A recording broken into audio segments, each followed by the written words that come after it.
남인순 의원이 6개월 만에 깊이 사과한다고 밝혔습니다. 인권위가 박원순 시장의 행동은 성희롱에 해당한다라고 규정하자 성추행 호소자? 피해 호소자라는 이름을 만들어냈던 남인순 의원이 뒤늦게 사과를 한 겁니다. 민주당도 사과를 했습니다. 민주당 대변인, 인권위의 결정을 존중한다. 피해자와 국민 여러분께 심려 끼쳐드린 점에 깊은 사과를 한다라고 사과했고, 민주당 여성위는 오랜 시간 고통받아온 피해자 가족, 실망 안겨드린 국민 여러분께 진심으로 사죄한다라는 입장을 내놓았습니다. 이낙연 대표도 직접 사과를 했는데요. 들어보시죠. 인권위 조사 결과를 무겁게 받아들입니다. 피해자와 가족들께 다시 한번 깊이 사과드립니다. 피해자께서 2차 피해 없이 일상을 회복하실 수 있도록 저희들 나름대로 최선을 다하겠습니다. 권력형 성범죄에 대해서는 관련법을 고쳐서라도 처벌을 강화하겠습니다. 정혁진 변호사님, 네. 이낙연 대표까지 진심으로 사과를 한다는 입장 밝혔는데 네. 인권위가 결론을 내고 나서야 이런 대대적인 사과가 나오는 모습입니다. 그간 민주당의 정식 이런 사과가 6개월이 걸리는 동안 민주당 일각에서는 급기야 남인순 의원처럼 피해 여성에게 피해로 호소하는 여자다라는 용어로 이른바 2차 가해를 했다라는 논란까지 불거졌잖아요. 왜 이렇게 사과가 늦은 겁니까? 그러니까 범사에 때가 있다라는 말씀이 있잖아요. 뭐든지 정확한 타이밍에 이루어져야 그 말이 제대로 된 의미가 되는 것인데 이게 벌써 일어난 지 몇 달이 지난 그런 상황인데 지금에서야 저렇게 하는 것은 그거는 제가 봤을 때는 타이밍을 놓쳤다. 일단 그런 생각이 들고요.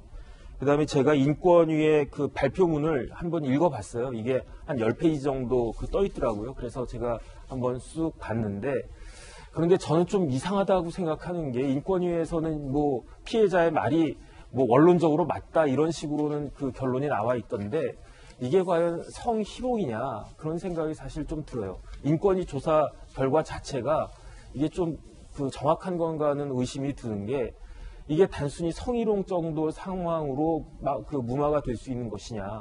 왜냐하면 다른 걸 떠나가지고 제가 생각하기에 성희롱과 성폭력이 차이가 있거든요. 성폭력은 뭐냐면은 피해자한테 어떠한 그 상처가 남아있으면은 그게 성폭력이고 그 정도까지는 아니고 그냥 불쾌하고 뭐 조금 뭐 그런 불이익을 좀 받고 이 정도로 끝나야 성희롱인데 지금 봤듯이 다른 재판 그 결과에서 나타났듯이 지금 피해자 같은 경우에는 정신과 다닐 정도로 상해를 갖다가 입어서 그래서 굉장히 심각한 그런 상황인데 이것을 인권위가 성희롱으로 그 무마할 수 있을 정도의 그 내용인가 사실 저는 오히려 그런 의문이 좀 많이 들었습니다. 예.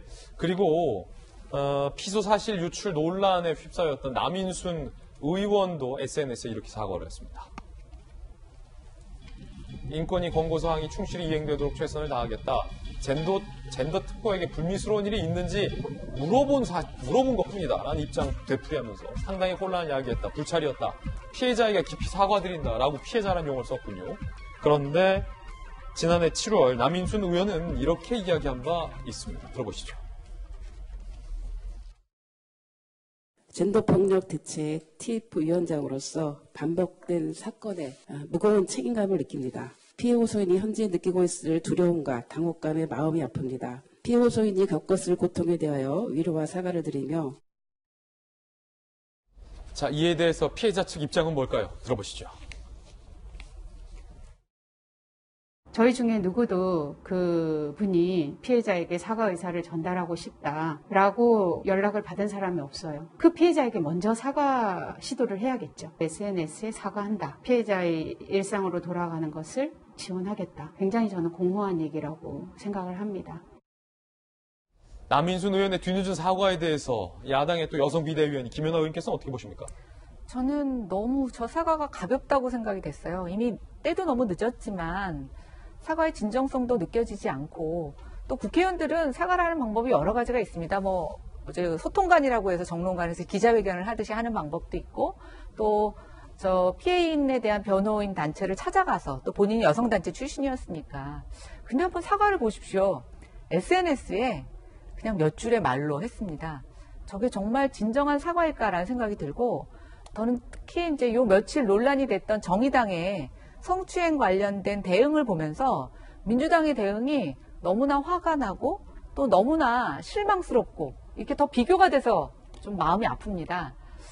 훨씬 더 많은 여성 의원들이 공당에 구성이 되어 있고 또 여성단체 출신의 여성들로 많이 구성되어 있는데 불과 뭐 한 7명 남짓의 정의당이 지금 하고 있는 대응에 비해서 얼마나 부끄러운가라는 생각이 들고요. 피해자의 일상을 회복하는데 이제 정의당의 장혜영 의원이 굉장히 용기를 내서 얘기를 하고 있고 또 거기는 외부 수사기관이 아니라 굉장히 잔인한 겁니다. 내부에서 그 진실을 규명하겠다고 하는 것은 저는 굉장히 정당의 존폐 위협이 될 만큼 어려운 결정이라고 생각하는데 그러한 결정이 일어나고 있는 상황에서 결국은 권익위의 발표에 따라서 뒤늦게 SNS에 사과 한 줄 몇 줄 하고 만다? 저는 이건 사과는 아니라고 생각이 됩니다. 그래서 다시 하셔야 된다고 생각이 되고요. 일부에서는 지금 남인순 의원에게 의원직 사퇴를 요구하고 있는데 뭐 그 정도의 준하는 본인의 책임을 질 수 있는 행동 같이 뒷받침돼야 된다고 생각이 됩니다. 예, 김연아 의원님의 의견 들어봤습니다. 자, 그런가 하면 박원순 시장의 지지자들이 성희롱이 맞다라고 얘기한 인권위를 향해서 인권위도 적폐다라고 비방을 하고 있습니다. 인권위도 적폐다. 2차 가해는 계속된다. 국가인권위에서 박 시장의 언동은 성희롱이다. 그러자 박 시장을 지지하는 일부 누리꾼들은요. 망자는 말이 없는데 한쪽 진술만 들었다. 인권위도 적폐다. 인권위는 죽은 사람은 중요하지 않느냐라며 얘기를 하고 있고요. 오성규 전 서울시 비서실장은 피의 조사자가 방어권 행사가 없는 상황, 성희롱 판단한 인권위의 판단에 유감을 표명했습니다.